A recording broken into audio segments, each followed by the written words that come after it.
Hey Sylvia. Hi Jackie. How are you? I'm good, thanks. Good. We want to just talk to you a little bit about your experience here at Alcoeur Gardens, about your husband and how you came about selecting our community. Okay.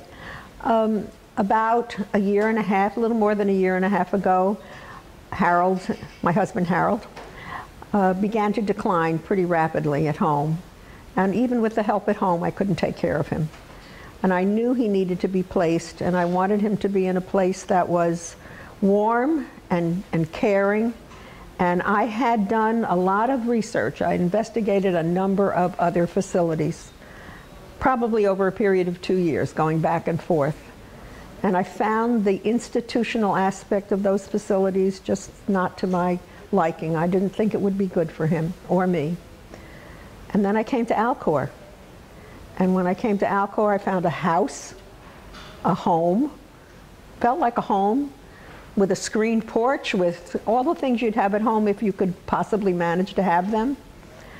And I met a staff that was, I thought, incredibly caring, lovely, caring.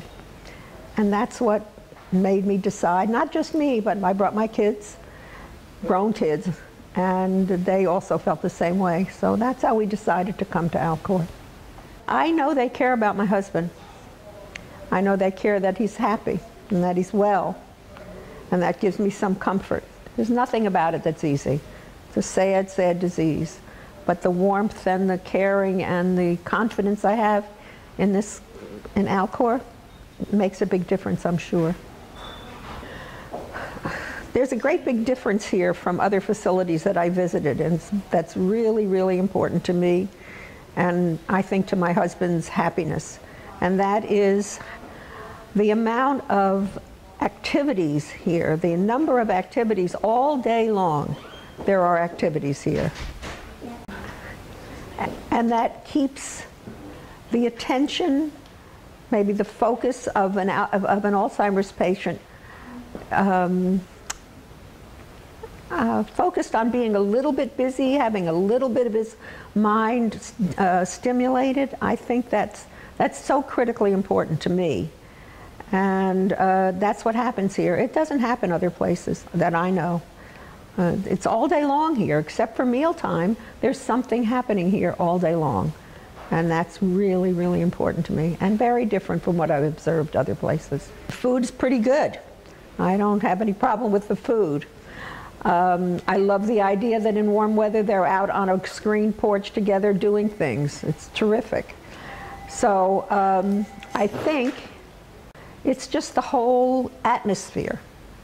The environment is warm and welcoming, not just to the resident who's here, but to the family. I mean, I can come here 7 o'clock in the morning, I can come here 11 o'clock in the morning, I could come 3 in the afternoon, I could come 7 at night. And there's absolutely no restriction on when I can visit, no restriction on what questions I can ask or who I can talk to. And I appreciate that tremendously. I'm fortunate that I live very nearby and I can come often, which of course also added to my decision, contributed to my decision for Harold to be here. But Harold is happy.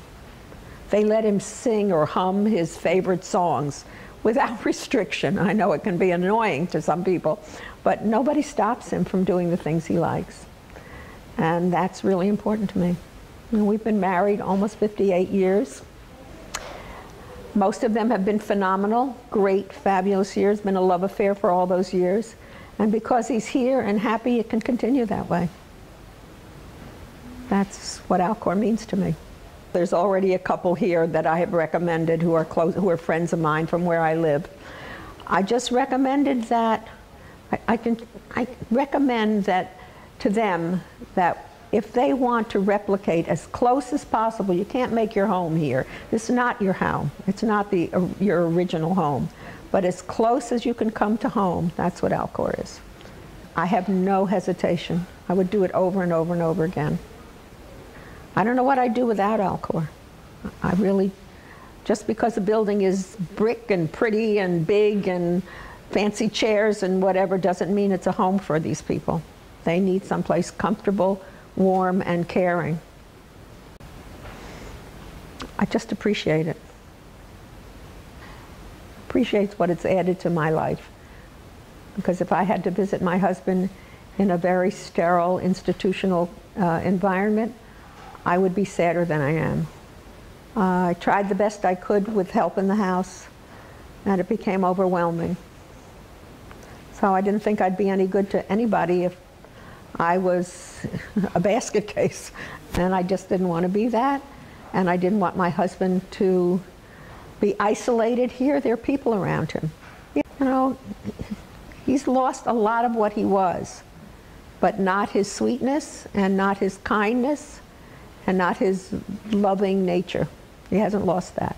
And when my kid, I just want to talk a little bit about my children and my grandchildren.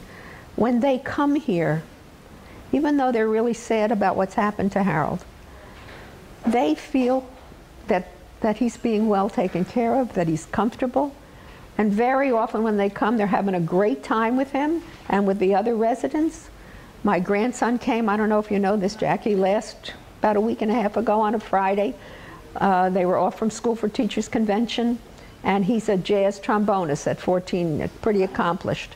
And he played for them for at least an hour and a half. He repeated some of the tunes which they were familiar with, and Allie kept saying, "Come on, Dave, do another one," and he did. And they had a wonderful time with him, and he had a wonderful time. It did as much for him as it did for them. So, I mean, it's a welcoming place.